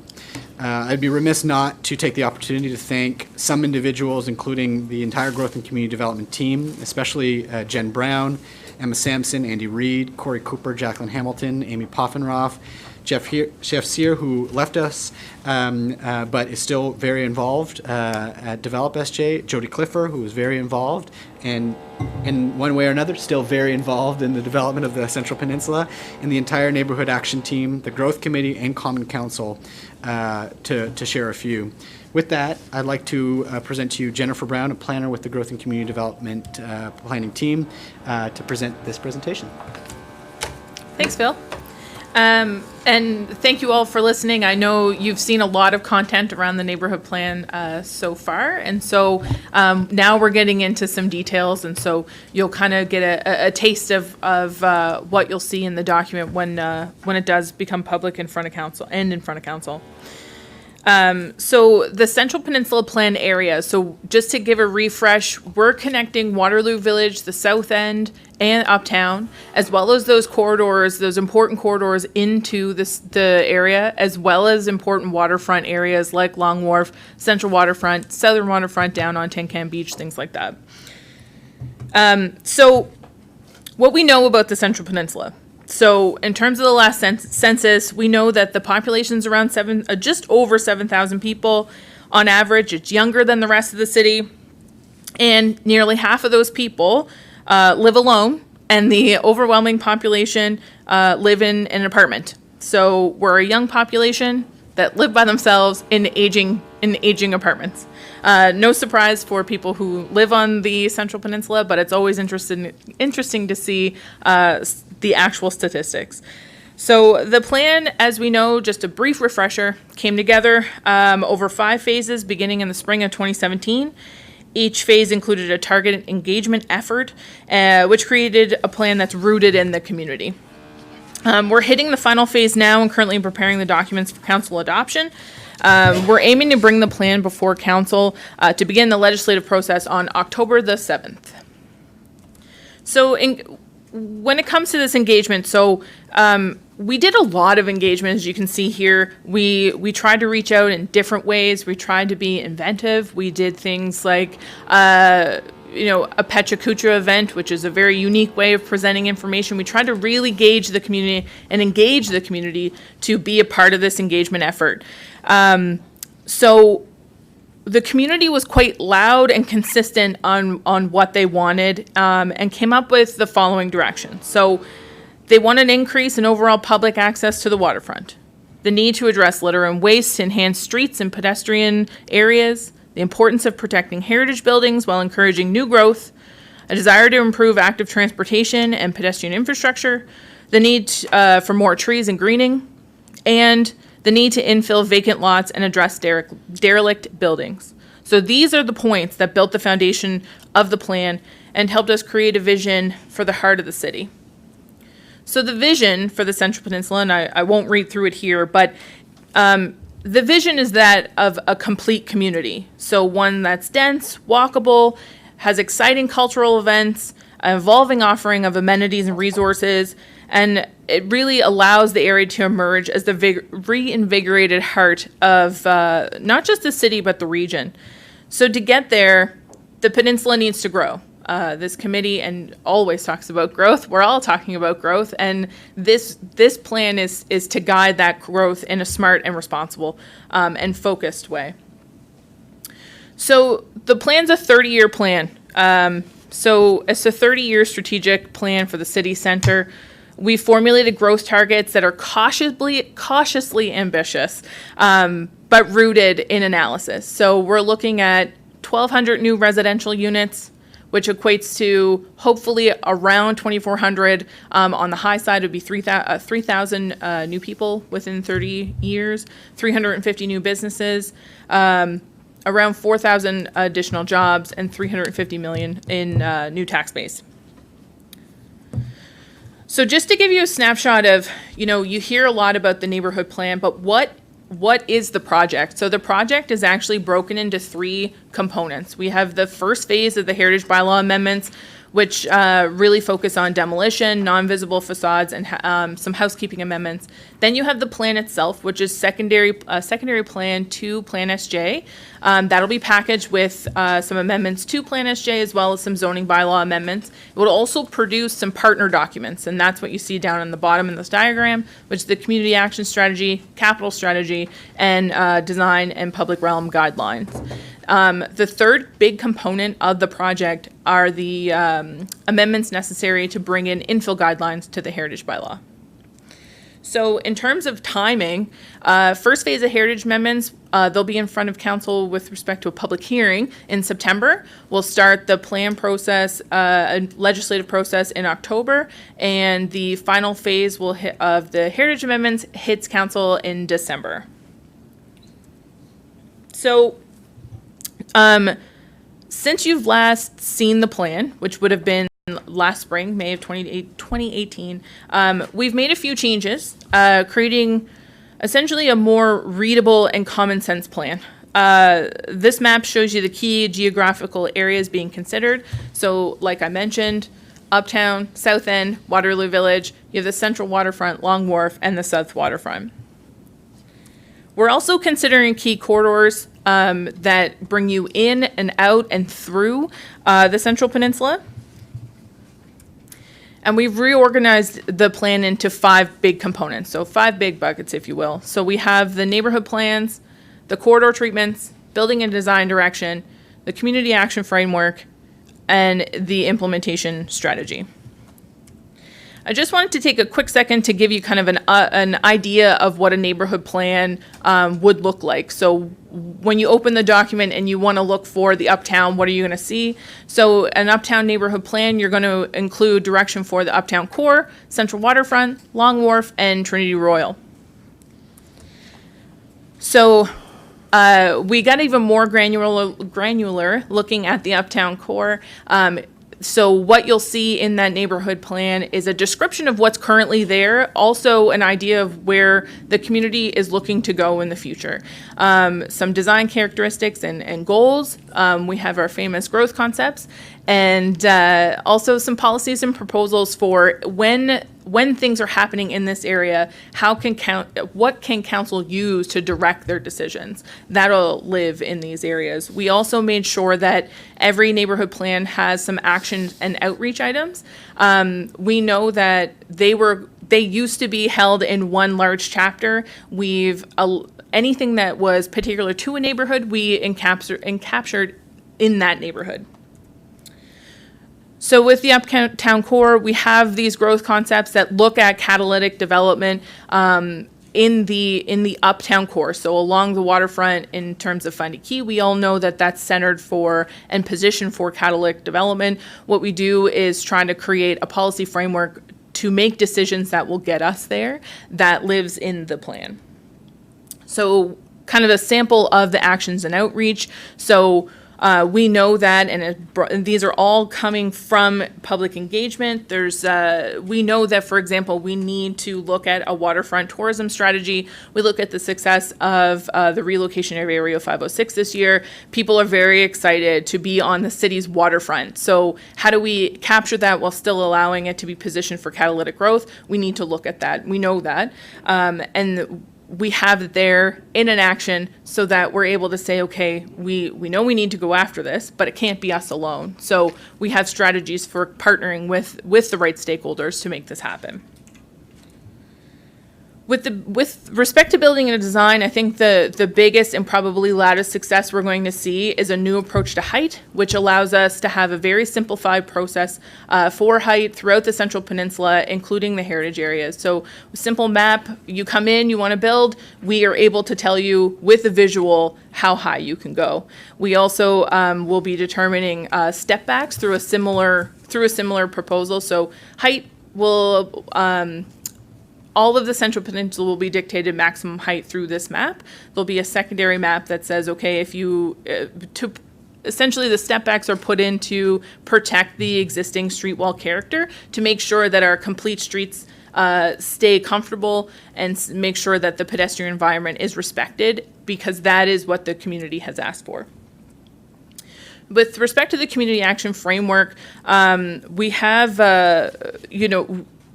it's not changed substantially from the last time you've seen it. We're really looking at framing actions and support around growth, around increasing that diversity and range of arts and cultural programs, ensuring safety and cleanliness through fostering civic pride. These are all accomplished through this kind of policy framework. The community action framework also sets the stage for that community action strategy, the partner document, which is a separate document which will dictate the neighborhood action team's kind of action on the Central Peninsula. It's a unique perspective when you look at other plans, like our municipal plan, for example. It really directs land use, and what we're trying to do here is marry land use and social action and partner and with these community groups to get these actions completed. We also have a 5-year, with respect to implementation, we have a 5-year work plan. This is just a quick sample. What we're trying to do is set ourselves some achievable targets so that with respect to these actions, we know who's going to do them, when they're going to be accomplished. And I think that these are the actions that will ensure that living on the Central Peninsula continues to be a good experience for people and improves quality of life for residents and does its part to attract new people to the area. So part of the implementation strategy is actually monitor what's kind of going on in this area. So we need to know what to monitor in order to be cognizant of what constitutes a success. We have some simple things we can monitor, like residential units. I think it's important that we were looking at both market units and affordable housing units. We heard a lot about that when we reached out to the community. Well, a lot of this information will feed back into what we're expecting through growth targets.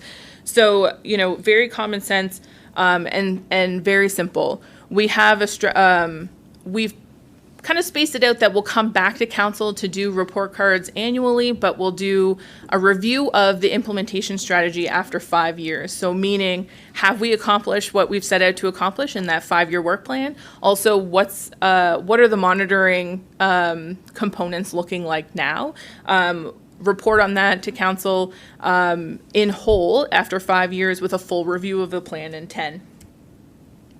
So I'll give you a very quick high-level overview of what's happening with the Heritage Conservation Areas bylaw.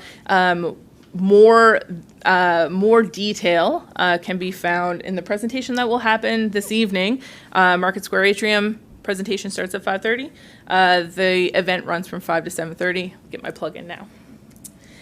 So phase 1 of the Heritage Amendments, which is what you'll see going to public hearing on September 9th, is essentially all of your revisions with the exception of infill. So you have your housekeeping, your exemptions, and your demolition. So I think the really exciting one that people are really looking forward to here is around the non-visible facades. This seems to be what people have talked to us a lot about in the engagement. We're looking at non-visible, meaning what can't easily be seen from the street. So it includes the rears of properties and portion of sidewalls. We'll figure this out through simple calculations. So there's a lot of clarity being introduced into this bylaw. Just an example of kind of what a non-visible facade would look like. Another kind of pro, I guess, that we, again, heard a lot about through engagement is the process around demolition. The general process is remaining the same, but a heritage permit can be applied for and issued through one of two paths. So finding the property incompatible with the area, now known as having no public benefit, or through listing the property for sale. So the provisions around both of these paths through the updates have been streamlined and strengthened, increasing clarity of process to give heritage buildings a better chance at a second chance, which we saw evidence of with Natasha in our first presentation of the day.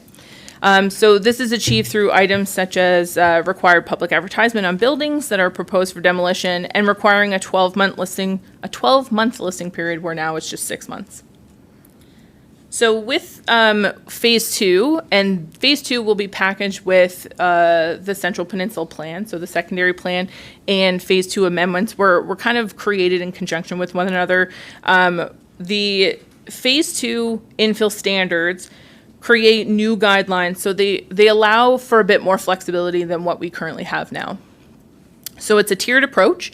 So tier 1, we're looking at rhythms, patterns, designs, and materials that are based on historical architecture, but they're not necessarily replications of what's existing.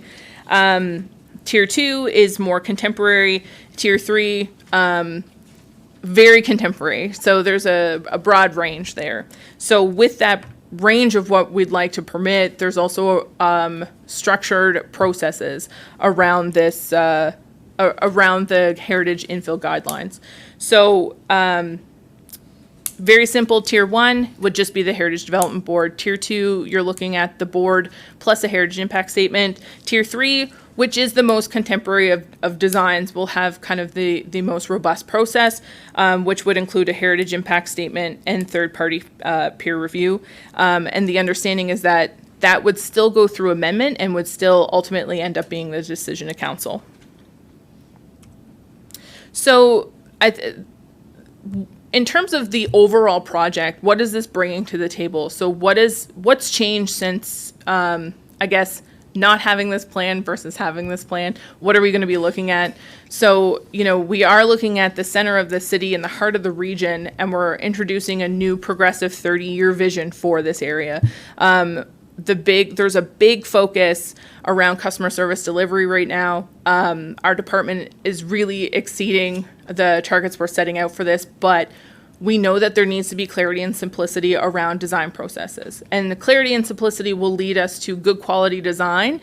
And we know that we're trying to put some things in place to kind of help make that happen. So the modernization of the heritage bylaw to protect what's currently there, but kind of lead us into the future is a big part of that. So we also have these aspirational growth concepts. We keep saying that we have sites that are positioned for catalytic development. Well, we've kind of done some of the legwork to show developers that, in concept, here's what could happen here. So we're trying to be visionary, but while also being cautious, allowing for us to be sustainable and hold on to that momentum that is currently kind of coursing through the uptown. So I just want to quickly acknowledge kind of how we got here and who brought us here. I've regrettably left out the Heritage Development Board. I apologize. Very key in making this happen. The Neighborhood Action Team, of which Councillor Hickey is a part of, has been monumental in keeping this project moving in the right direction, as have our stakeholder working group and project steering committee. Big appreciation to them because they are very passionate about their community, and it's showing now. And I think that it shows in that we're already living this plan. And once it gets adopted, I think there's no stopping the momentum. It'll just carry forward. Just to give you a quick snapshot of kind of public versus council decision points, the first phase, like I said, September 9th, public hearing for the first phase of heritage amendments.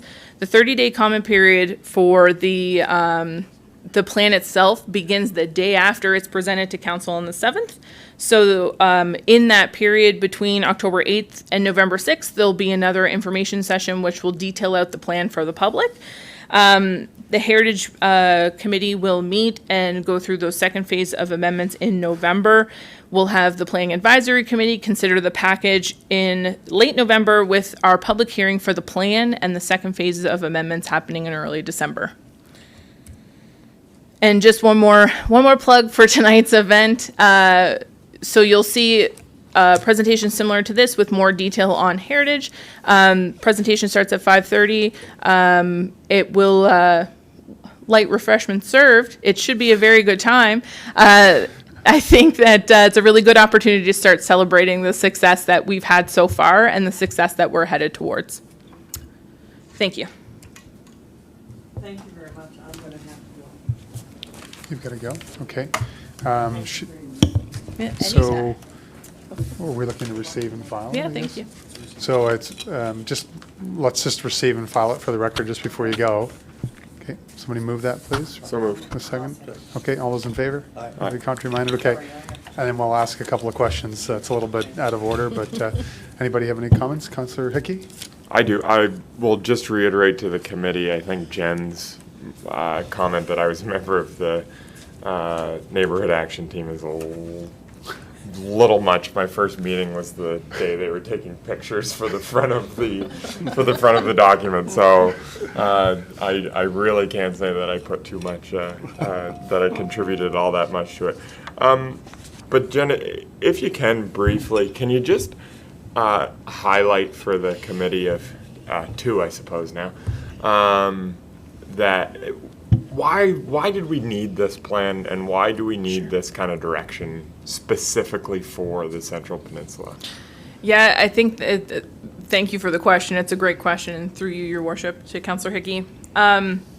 It's exciting times here in the Central Peninsula, and I think that we're gaining such momentum here, and we need such growth. And when you look at things from a planning perspective, your downtown is very important to the city. It's the heart. It's literally the heart and lungs of your city. And recognizing that there was gaining momentum in this area, and also that our highest return on investment is in this area, was key to kind of getting this plan on the go and getting things launched. There's also, we have this unique circumstance that this area wasn't under extreme development pressure in the past. What that has equated to is very well preserved heritage character. And so people would see that as a negative in the past, but what a benefit that's turned out to be for us. And so we're staring right down the barrel of, a very dynamic, very urban center for a very small city. It is an incredible asset. And so, the time is very right, and we're very ripe to have a plan that ensures that we maintain our character and we create an even more dense, even more welcome place to live. It really is all about timing. I think we look at our population growth efforts and attracting and retaining people, which we talked about earlier. If you have a dynamic heart of your city, you can retain people. You can not only attract, but you're going to retain people. People want to live in a place that's dynamic, and I think that the Central Peninsula can deliver that on such a tangible scale. And so I think the Central Peninsula plan captures that at the right time, and will really carry our momentum into the future in a responsible and sustainable way. Just on that, another big question that might be tough to answer quickly. As we move forward and as we put forward this plan, how does the growth in the Central Peninsula deal with things like gentrification? Mm-hmm. I think that it's a heavy question. So I think that the city, you could argue the province as a whole has an affordable housing challenge. I think it's a great opportunity here in the Central Peninsula to really look closely at what that means. I think that when it comes to gentrification, I think that the Central Peninsula right now is a mixed income community. And I think the goal of this plan is to maintain it as a mixed income community, because that's its strength, and that's how you get these great little festivals that are happening. That's how you get these dynamic events, is having that mixed income community. I think that your question, Councillor Hickey, is not the first question of that kind that's been brought to us, and I think we're very cognizant that, there are optics involved in making sure that we are not promoting gentrification. We don't see it as a strength that we aim towards gentrification. We're very focused on this being a mixed income community. We always joke that we're hearkening back to the mid-'80s when the population of the Central Peninsula was over 10,000. When it was over 10,000, it was a mixed income community. And so we know that if we're using that as a baseline of success, that's what we have to continue to strive to. It makes it a better community for all of us if everyone is represented. It makes it a better place for everyone to visit, to live in, if it's inclusive. And so we do plan to monitor things like affordable housing units, and we'll continue to monitor daytime population versus permanent population through the implementation framework of this plan. We really want to make sure that we're keeping an eye on things to make sure that we maintain that affordability. One more, Your Worship, if Sure. I can.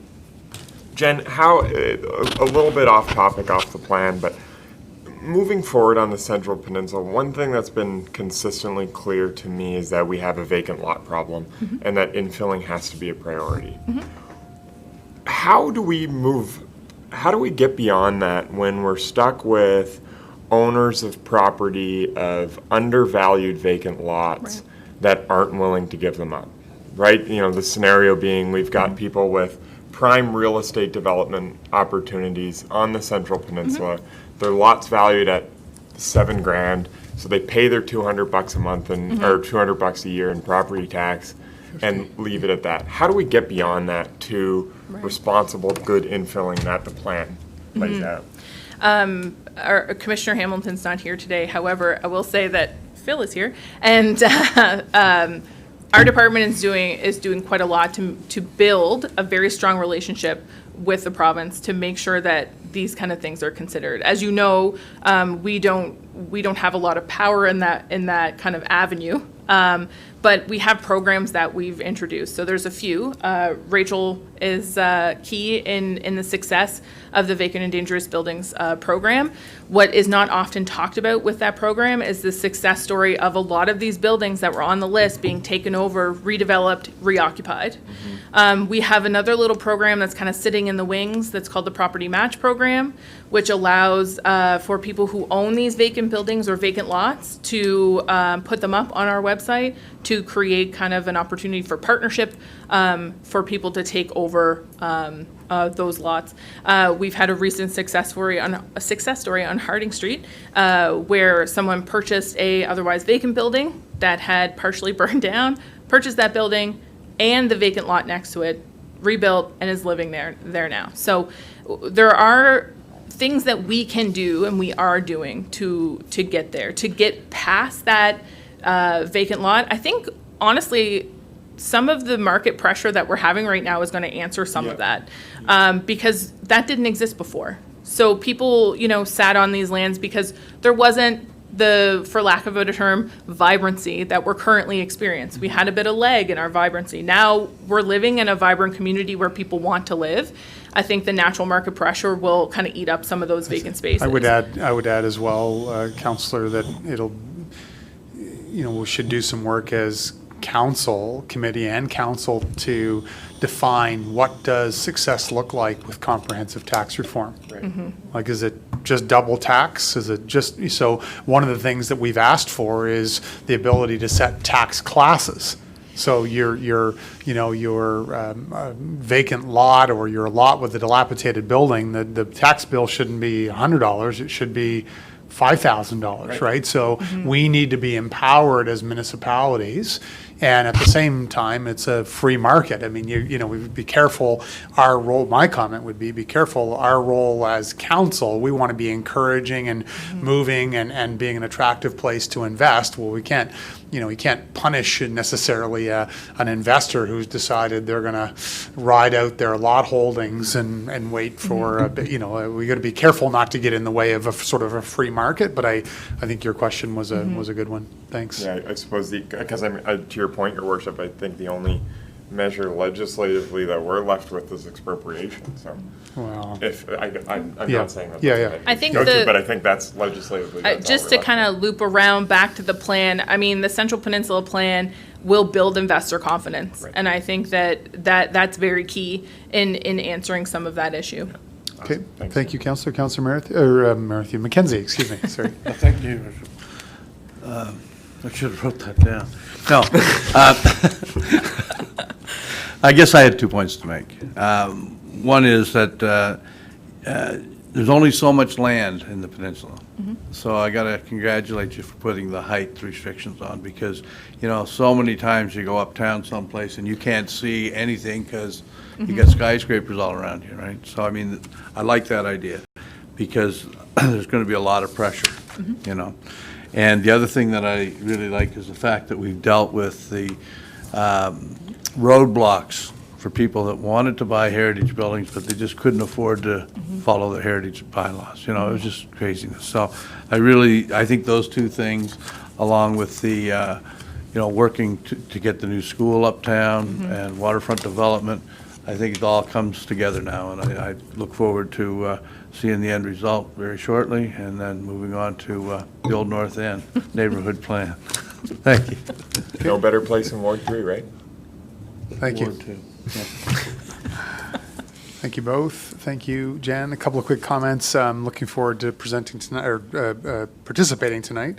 Hopefully, we'll have a good turnout. I know we have a hardcore group of folks that are very, very engaged. I think this wasn't meant to be my first comment, but I'll make it because I just wrote it down. Is one of the challenges, of course, is just from a communications perspective. So Barbara's had to leave to file something else, and we're really enjoying this. We're sitting here talking to ourselves, like it's we're all passionate, but it is part of our challenge. And sorry, I mean, I'm sure there's 20, 30,000 people watching at home right now, this live stream of the Growth Committee. But tongue in cheek to say, like, we do have an ongoing communications a requirement to get this information out to and we're doing that through growth and development, through Develop St. John and other mechanisms, but we can never stop. And we know that for the city manager, for council, for all of our economic development agencies, that brand and that marketing and that continues to be something that we need to work at.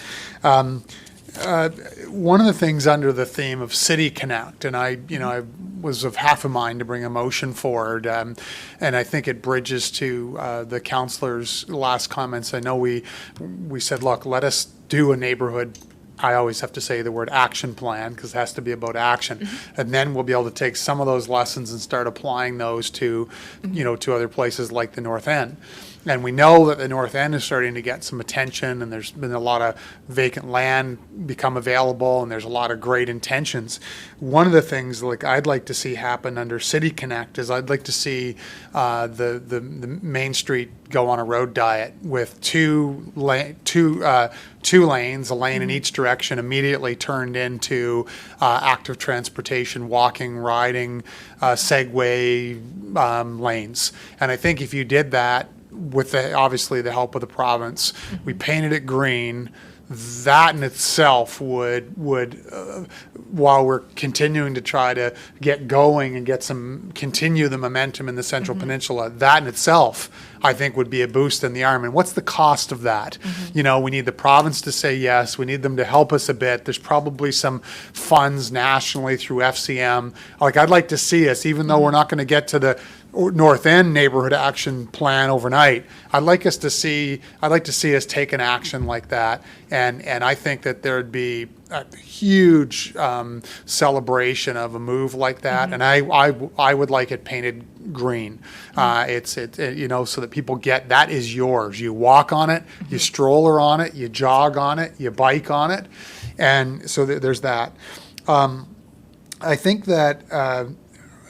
I'm really concerned about best practices, strategy, vision versus good intention. I'm a little bit nervous. And again, I'm happy to see the interest in the North End, but I'm just a little bit nervous that in the absence of an overall housing strategy, that again, who should own that? Been harping away at this one too. This is, I would call a strategy comprehensive for a particular area, but we really don't have, in partnership with the federal government and provincial government, an overall housing strategy. And I'm worried that somebody's going to go grab a lot in the North End and they're going to put a home up. And it sort of sounds like a celebration, but what could have been there is 50 or 60 units with the right vision. So I'm a little bit nervous. I just register that. Density is critical. I'm a little bit I don't fully understand the height restrictions yet, and so I'm not opposite of my colleague's comment. But yes, it has to be balanced. But we need a lot of density now in the Central Peninsula. So it means, and density is king for developers. Yep. And if we restrict, and we're not prepared to push it a little bit and say yes, we are going 3 stories above the nearest and most and other building in terms of height, that could be the difference between getting the building, but also getting to our 1,200 new units over 30. So we should make sure that we're also getting feedback. Like, I get a lot of feedback from folks who will never develop anything in their life. I would like to get feedback also from folks who actually are going to develop, who have the cash, and who frankly haven't looked at St. John ever. And, I think through Develop St. John, and the growth, and we should go on the road show again and, go to Halifax and so on. So high density bylaws. Will the plan look at and sidewalks, flowers, weeding, dog waste, dog quality of life? I read your plan. It's so awesome. I'm selling my house and I'm moving to Canterbury Street next week. And my biggest worry right now is my dog.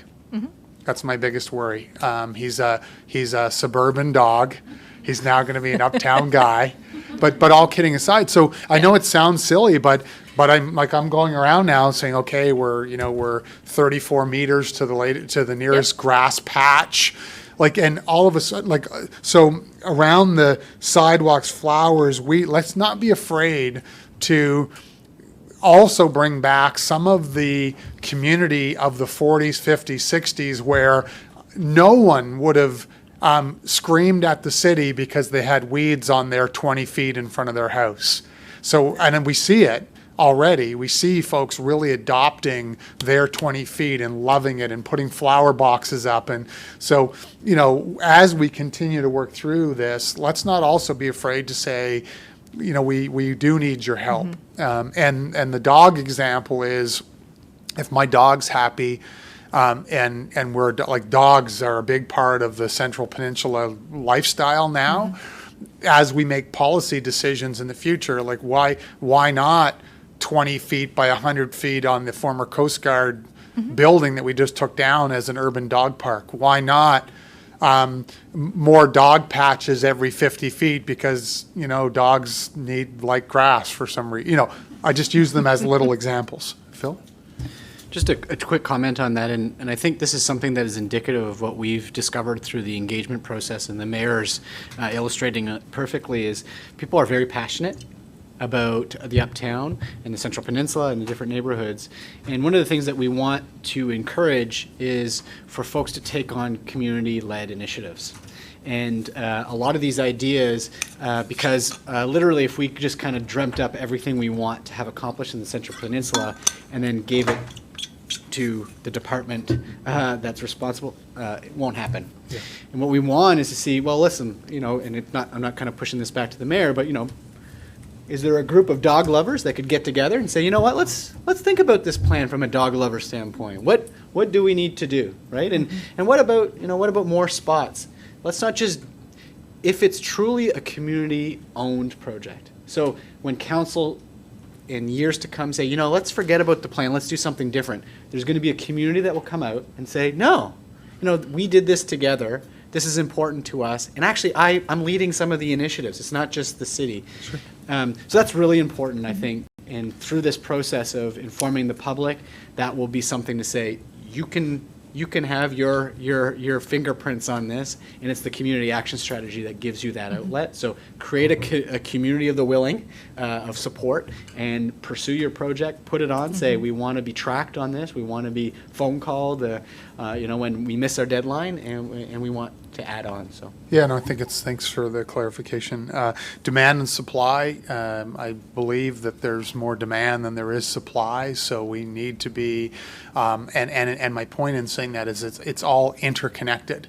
It's, you know, how our building and, you know, early, like, you know, the first in, you know, the economic development agencies, building enforcement, the fire marshal, you know, all of these things and how they're all interconnected, and our willingness, you know, to sort of push it a bit. So this is all to say I'm incredibly excited about this plan. Heritage Infill Phase 2, Jen, when do you anticipate that the Phase 2 piece will come? So the Phase 2, the public hearings for the plan and Phase 2 will be on the same night. Okay. And so they'll follow the same approval process. Okay. Right now, in terms of the legislative process, public hearing is scheduled for December 9th. Okay. Which allows us to have first and second in January, third in February. Oh, well, perfect. Okay. Yeah. So sometimes when you say like Phase 2, I didn't like, is Phase 2 like in 3 years? Or No, all because I think packaged there's together. some Phase 2 demand right now. Yep. Right. Okay, perfect. And lastly, I think it's, you know, for committee, council, agencies, staying focused, sticking to the plan, acting, really taking action and showing that we're moving this. And then, you know, deputy city manager, acting city manager, it's the resources. You know, so if we're going to encourage the community-led initiatives, are we going to put $20,000 a year away for community-led initiatives? If we're going to encourage better, you know, street beautification, do we have a budget for trees? If we're, you know, so if we don't resource this, and again, I'm not saying I agree, but there's, you know, certainly a mindset that we're pretty good at producing glossies. I think we've gotten better at producing action-oriented glossies, but it's going to be critically important that we, you know, you get to 30 years one step at a time, and anything that we can do to accelerate that investment, you know, in product and so on. Just went blank, Telegraph. Steve Yep. Britton and Lee C's new build. I mean, come on. Yeah. Like, the more we can set the stage so that private investment comes forward. So that's it. Thank you very much. It was, I'm really excited. This has been a lot of work, and again, I'll have better thank yous tonight, but I know to everybody who has touched this. But again, the critical piece for me is that neighborhood action plan and resourcing it appropriately. And then we've got a tremendous opportunity to build on success. And sorry, the last piece is that there's a little bit of, I was going to say it's uptown envy. It's not uptown envy. It's actually uptown resentment. So we also need to manage that as leaders as well, to say, what is the value of a vibrant uptown core and building density, and then it'll spread, and, what are the benefits of that? And, I was talking about the owner, the Lock, Stock and Barrel in the North End. Patty and I went for supper on like a Tuesday or Wednesday last week. It was jammed. And I said, what is, he said, it's like this almost every night of the week. And he said, where does this come from? Well, people want something a little bit different from the uptown, so they walk across, or they scoot, or, so it's, what's the benefit? It's this, so I think we just need to be conscious that sometimes people are feeling it's only about, and it's not, but this is an important piece of a vibrant city. Awesome work. Yeah. I think we already received and filed it, so. Yeah. Okay, anything else, Phil? That's it? I think that's it. Motion to adjourn. I don't think we can actually vote. So we're stuck here. We'll just have to stay here. Thank you very much, everybody.